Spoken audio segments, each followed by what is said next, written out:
Hello, everyone. Welcome back to the Mike Armstrong podcast show. And this afternoon, well, it's actually evening time now, and it's probably afternoon in America. We're joined by Monica Ortega, who is a travel host based in Denver, Colorado, and historically originating from Mexico. Well, in the surname at least. But how are you doing today, Monica? Are you okay? Yeah, I'm doing great. How are you? I'm awesome. I'm just living my best life at the moment, so every day is awesome. That's awesome. Yeah, brilliant, brilliant. So obviously we met on Clubhouse, which is pretty much where all of my guests that have been on in the last couple of weeks since I've been on Clubhouse have come from.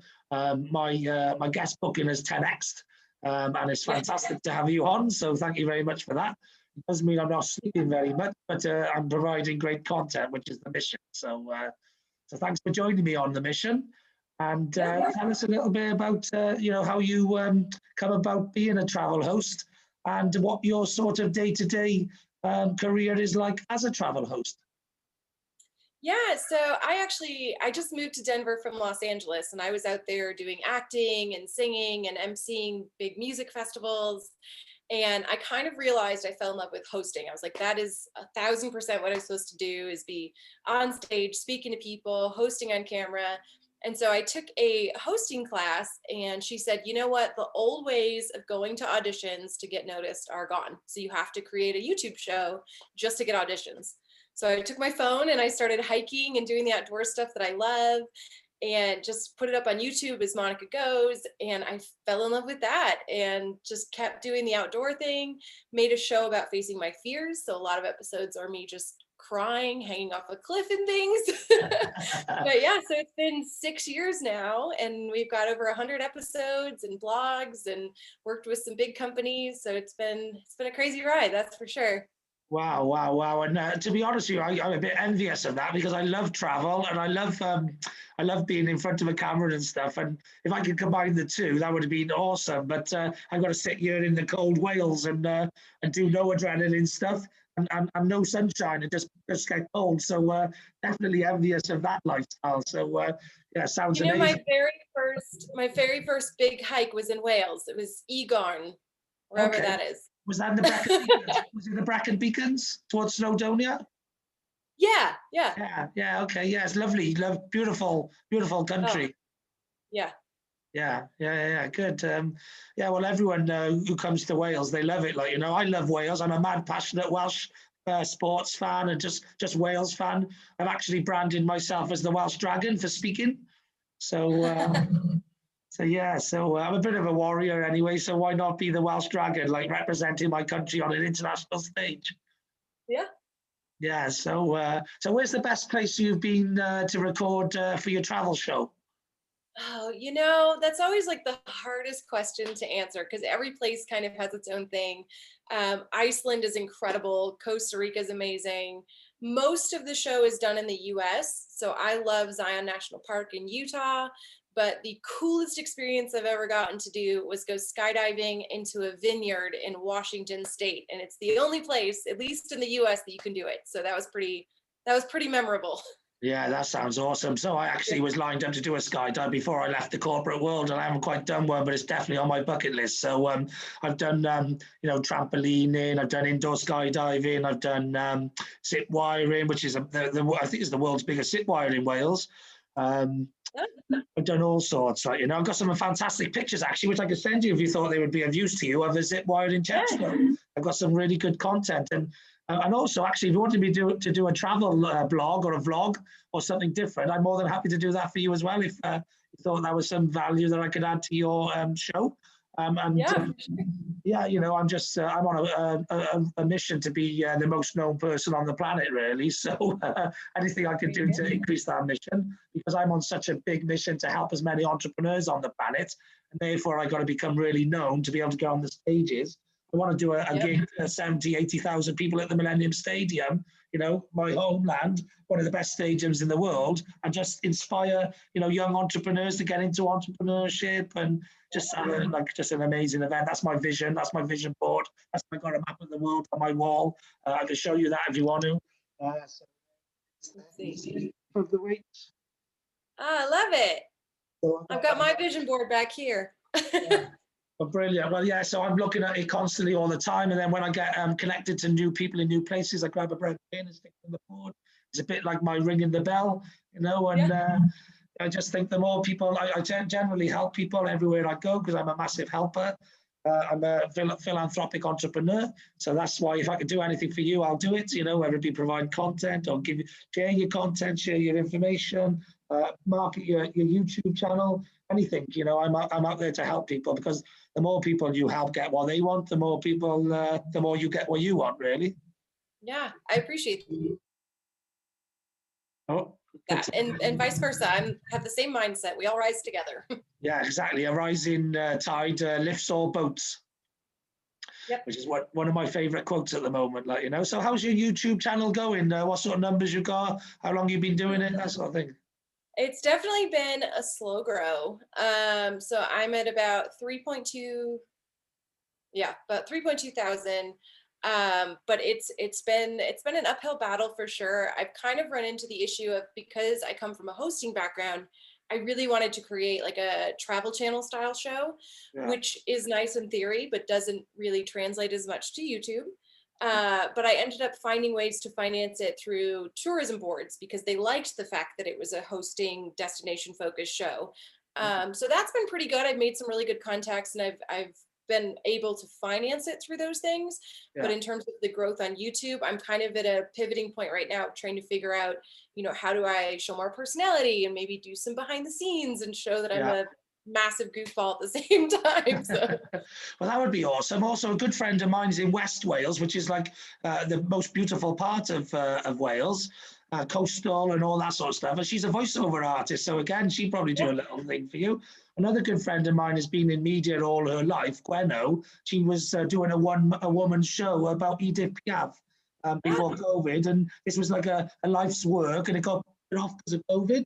But she's a big sort of Welsh patriot as well, and she does a song for Wales on like Eisteddfods, and she does all sorts of stuff. She's in her 60s, great person. I could probably link you up with her. I'm a connector of people and dots, etc. Also, I met someone the other day who is a voiceover artist of 20 odd years in America, and he's actually currently in the Cayman Islands. So again, if you want to, I'm pretty sure that would make some good content. So I don't know if these things are useful for you, but they're just things that pop in my head. Yeah, no, for sure. I mean, I did some voiceover stuff in LA, and I think that part of it I have down, but I'm definitely always down to just collaborate with other people and get some more guests on the show. Because I think one thing I realized as well is I loved live hosting. I was an MC for big music events, which unfortunately are at a standstill right now. Which music? Mostly country, because I also teach line dancing. So like Stagecoach is I think it might be the biggest country music festival. It's right, Coachella. It's the same event. It's just the week after. Okay. So I always MC there and DJ and teach line dancing. And then I've done some other big country music festivals around the nation. But I love that. You met Dolly? Oh God, I wish. She's the best. I've met a lot of people in country music because I used to live in Nashville. I actually moved to Nashville to sing and write music. I feel like I've done a million things. You are, by the sounds of it. You're as busy as I am.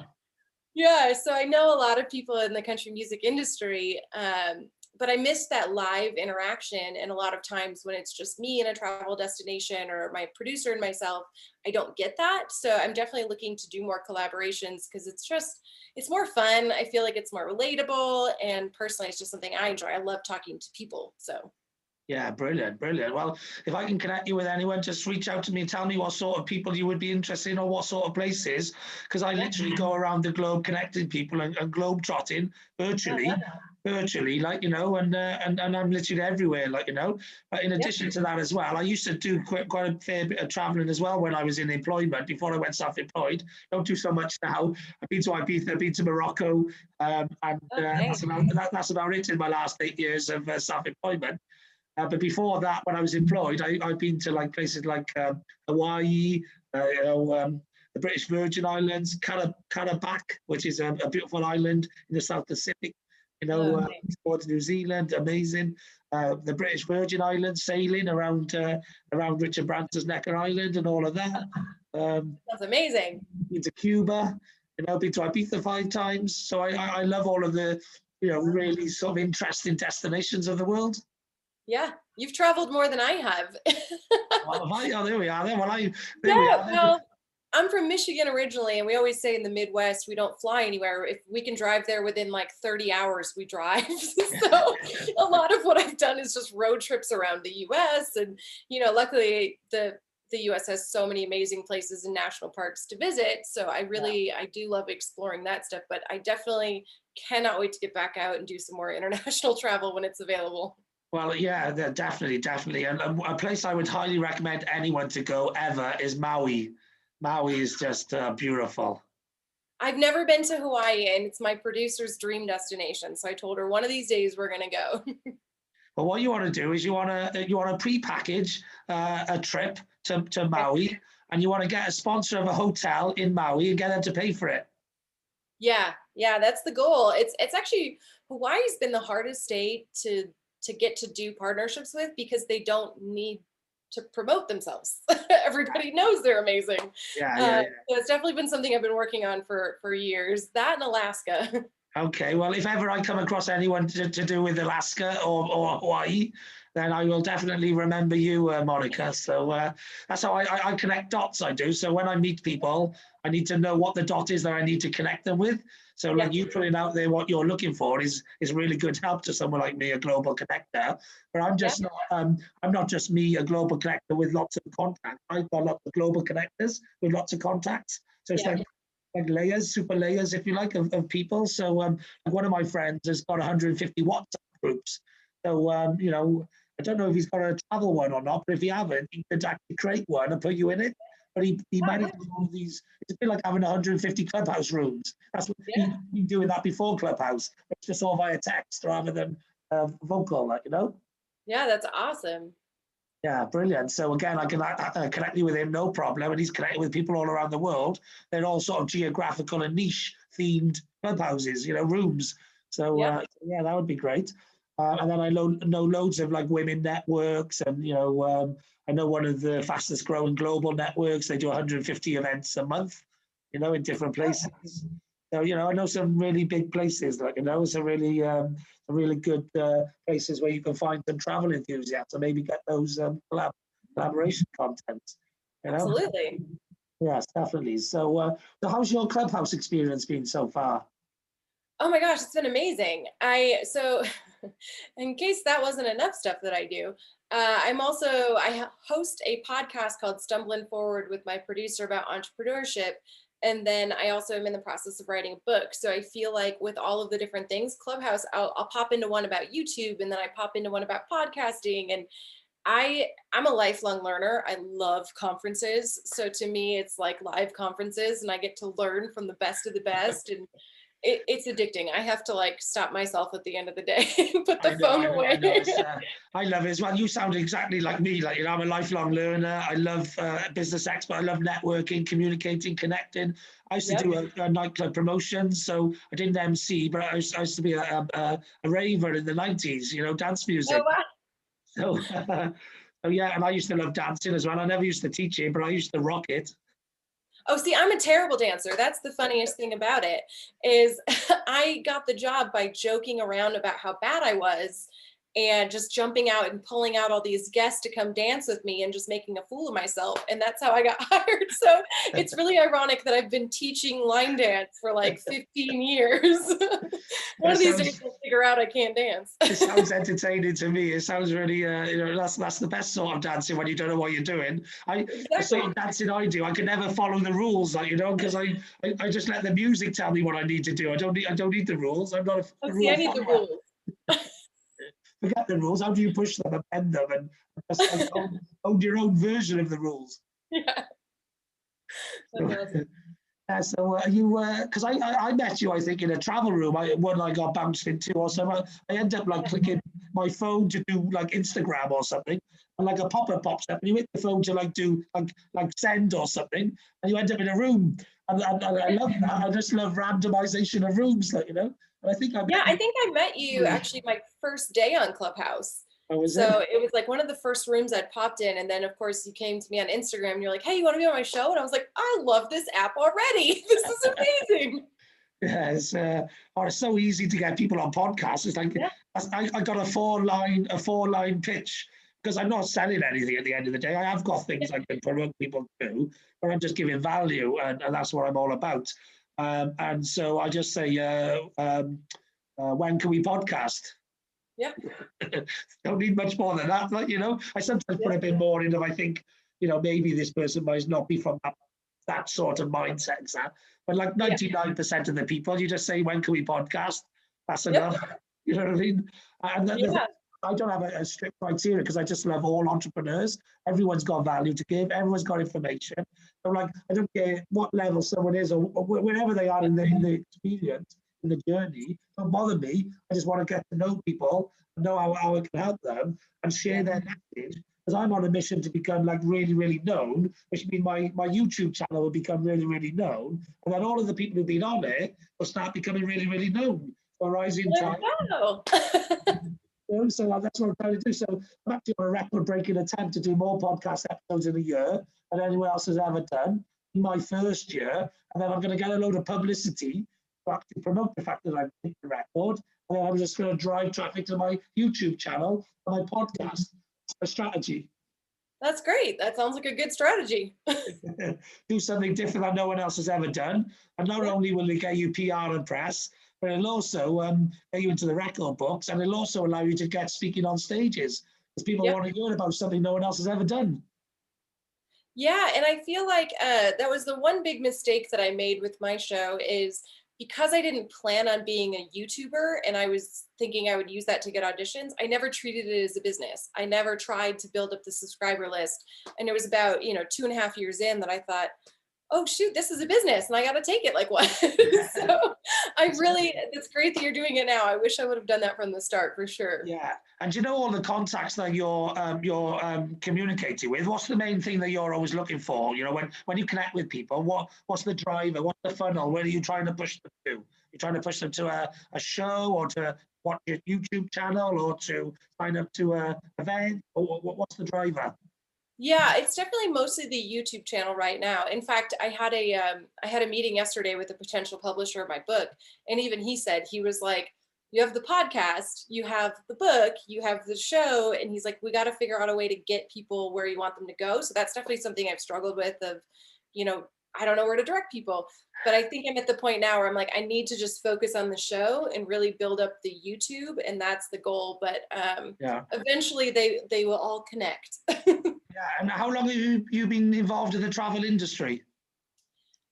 6 years. So when I started the show about 6 years ago, but I've been doing performing, since I was 18. I went to college for it. I worked at a resort, singing, acting, dancing, all of that. So that's been, oh gosh, 20 some years. Yeah. It's strange when you look back. I've been doing what I do for 32 years. So I'm only 43, but I've been doing it for 32 years because I started at 11. There you go. Yeah. So literally, my advice for you would be is to create 4 or 5 products. Yeah. The ebook, which is for some quick tips on getting involved in the travel industry and doing your own travel show or something. Yeah. Top 10 tips or 50 tips or whatever you want to do. Look at what's available and just offer more value than the other people. Do something then a little bit dearer. So that one at like $100 or something. And step in at like the $500 and do like a week course or a one-on-one masterclass or something like that. And then I'd advise you to do something around maybe like £1,500, or maybe like a 4-week course or something. And then you'd probably go something like $3,000 for like a 5-month course or something, or 6-month course or something. Hour a month for 6 months with course in and that. And then do like a super duper corporate course where you train, new staff at corporates on how to, be a travel presenter or something like that, have those different links, funnel people into that is what I would probably do. Funnel up and work their way down. If they're not interested in that, they might be interested in this. Yeah, that's good advice. Yeah. So that's what I think you should do, because there's a lot of people out there at the moment wanting to, follow your path, if you like, get a channel and get a podcast and all that sort of thing. So that's sort of the best thing. I always say at least have 3 packages, like small, medium, and large. It's the same with the sponsorship. You should have like small adverts, a little adverts, the medium package should be maybe like a big run of adverts. And then the large package should be like sponsor the whole site or sponsor the section or sponsor a feature, or in fact, you probably have sponsor a feature or sponsor an episode, and then you have sponsor the whole site. So there's at least 4 packages there as well in the podcast. Yeah. So yeah, I'm a sales and marketing strategist, and I love helping people. So especially making money. I'm not in a mission for making money. I do all right as it is. That I get by in life, and when the money, I'm on a mission to just become known. And then if you do that, then at some point you'll hit a tipping point, and you'll make the money. So I'm happy to play the long game. But for other people who need to earn more money because of their cost of living or whatever, then they need to do those packages and just make sure their process is fixed. So yeah, that's my advice really. So I don't know if that helps you, but hopefully it has in some way. For sure, because I've spoken at a few different travel conferences about creating travel videos. So you're right. Maybe I should find a way to market that into some evergreen content of a course that I can continue to make money off of. That'd be great. and then get yourself a bit of a case study as how you monetized it, and then sell that as a course to the other travel people about how they monetize it then. Yeah. I like that. Yeah. Well, I got a feeling you're in a very similar space to me, just in the travel space rather than I'm in the entrepreneur space, but you're actually in the entrepreneur space as well with the podcast. So, and I'd love to get in the travel space at some point. So very similar people with similar experiences. So therefore, I understand where you're coming from, and that's why I think the more you can help other people, the better you can be, because it's a hard slog. Entrepreneurship is not easy. There's a lot of stuff you've got to keep learning, which is why we're lifelong learners. It's why we go to so many events, because we know the importance of another extra bit of nugget or another extra bit of information. So because sometimes you just sometimes you pick up little bits here and there, and they're okay, but then every now and then you find that big gold nugget. And you're like, oh, game-changing nugget, Yeah. Yeah, definitely. So tell me a little bit more about the long-term plan. Have you actually, have you got yourself a big goal that you're working to, or yeah, well, my big goal is speaking, emceeing events, speaking to people kind of about. So my book is called The Power of Pivoting, and it's really about creating a life you love, especially when things go wrong. And so I really want to speak to people about that. So again, that's still in like the publishing process. So eventually, the podcast of helping entrepreneurs, the Facing Your Fears of my show, and then the book of Pivoting will all sort of come together to just hopefully just inspire people to take chances in life and make it the best they can. Yeah, well, so I'm on a mission to put a load of coursework together for my message, which is follow your passion to find your voice.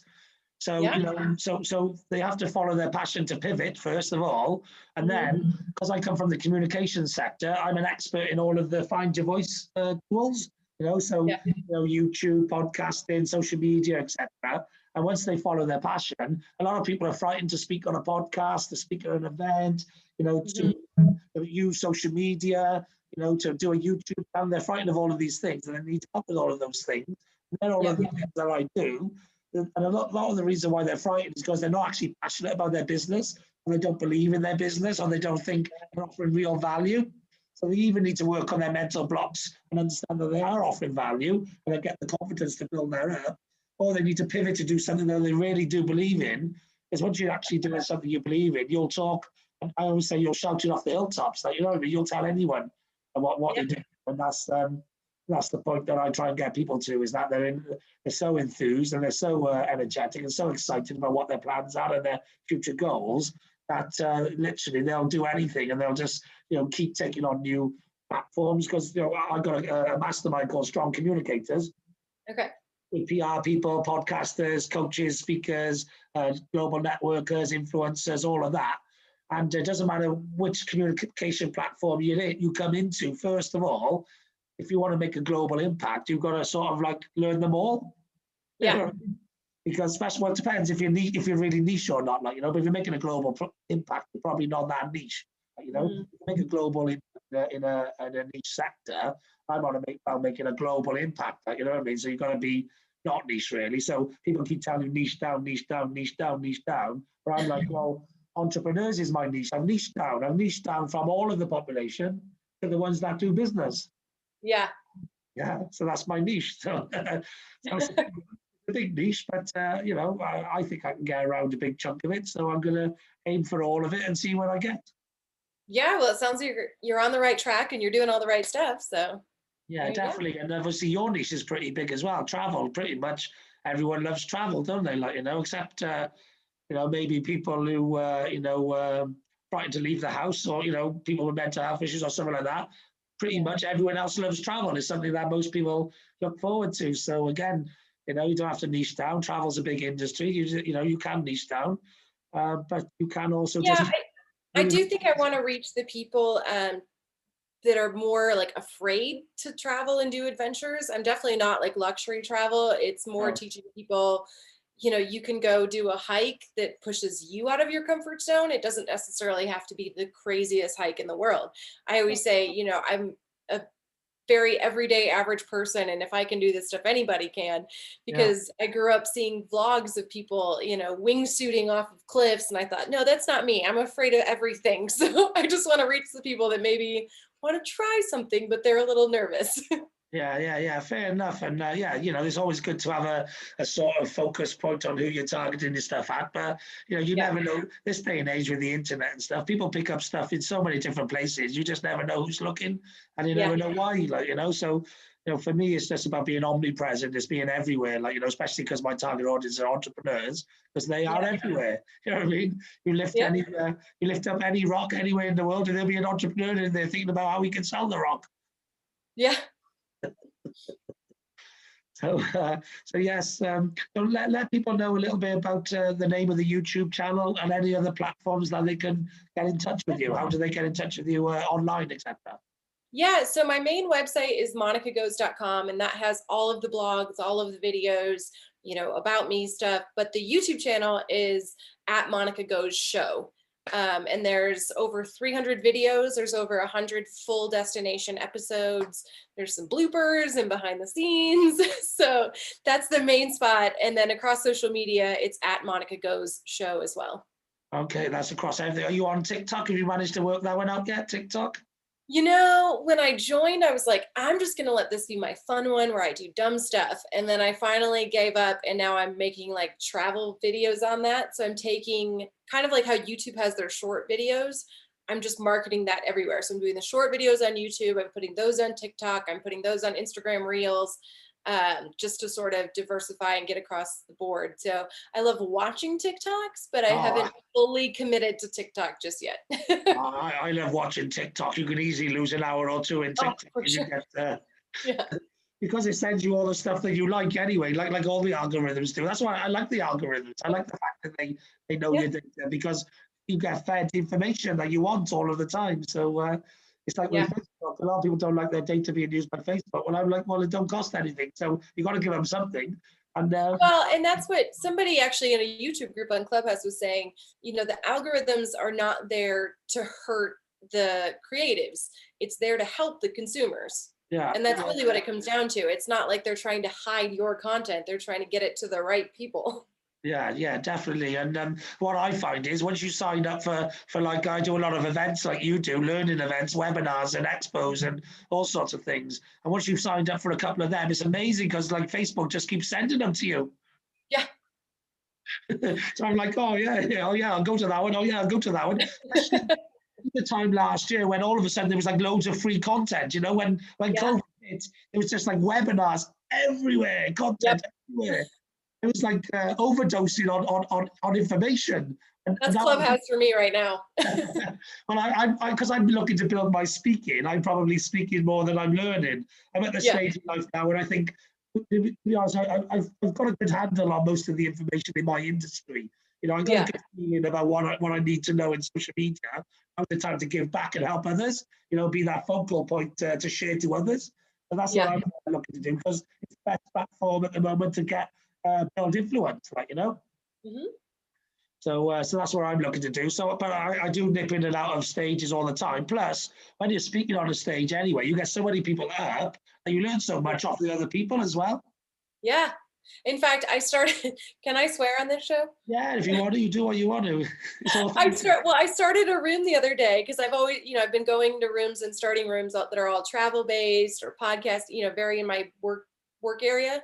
But I started one the other day called "My Dog is an Asshole" because I wanted to learn. So I just searched out dog trainers and made them moderators so that I could learn from them. So it's completely selfish, but I also, other people got value as well. But that's kind of what I love about Clubhouse. So I love the random names. So one of my popular ones was "I'm addicted to Clubhouse and I don't care." there you go.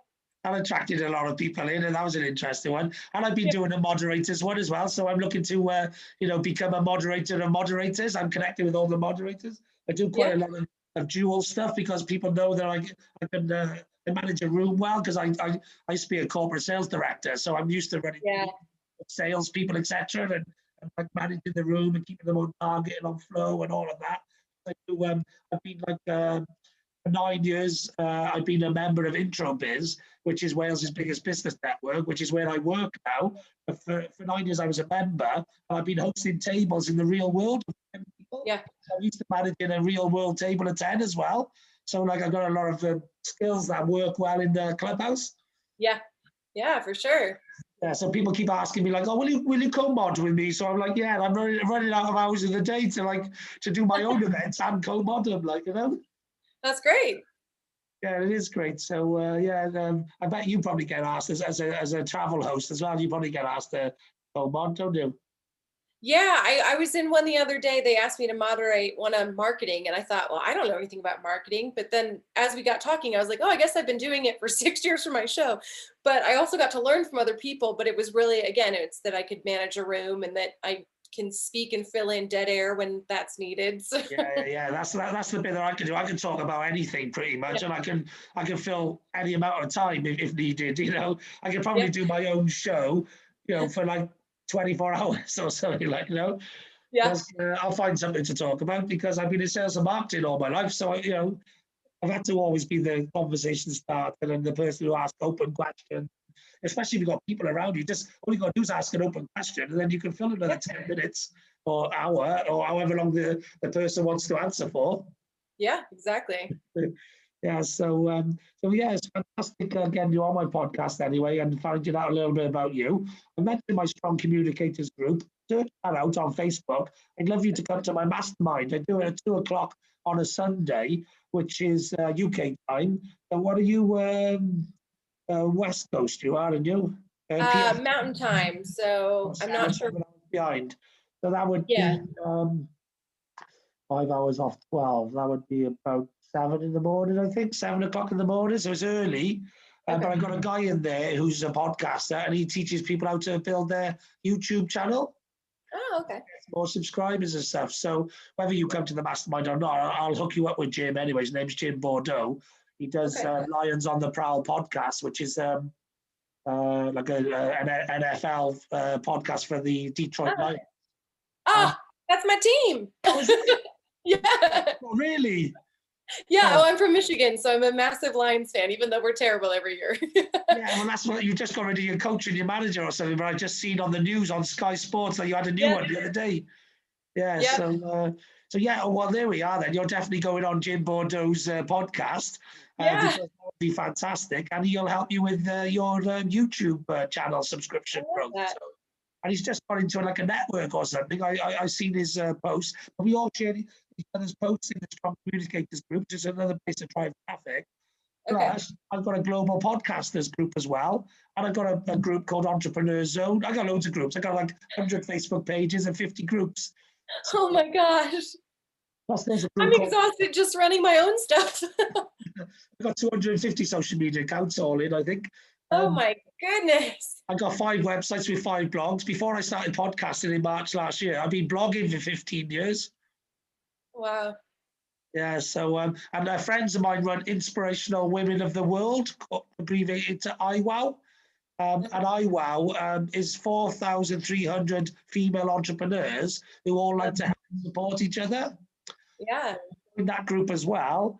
And, they all travel. They're actually all going to Morocco later on in in like 10 years or maybe this year for like a mastermind and to actually start building an entrepreneurial village in Morocco. So they're giving back to the community and stuff like, you know. So Yeah. I just written a best-selling Amazon book with all the different members having different sort of sections of the book and stuff as well. They do that sort of thing.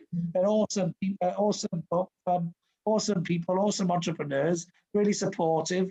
And yeah, I wish I could get in there, but it's inspirational women of the world. So I can't get in, but that's why I tell all the awesome females that I meet, I tell them to get in that group so that they can benefit from it, even if I can't. Yeah, definitely. Yeah, brilliant. And also, I mentioned I do some work at Introbiz. I'll send you a link if you want to, and you can actually come along to our events as well and meet a load of Europeans. Yeah, that'd be great. Yeah, and you go down a store because they always love the international visitors and guests and stuff. And like I said, everyone's interested in travel. Yeah. Yeah, brilliant. So yeah, thanks a lot for coming on my podcast. I think we'll call it a day there because I got another one straight after, and another one after that, another one after that, another one after that. But thanks a lot. And like I said, if anything I can do to help you, just reach out to me. I don't say it because I'm being polite. I say it because I want people to reach out to me and see if I can help them in some way. So definitely reach out and thank you very much. And just carry on being, the awesome female entrepreneur that you are. And Thank you so much. luck with everything. Thank you. No problem. Thank you. All the best. Bye-bye. Bye.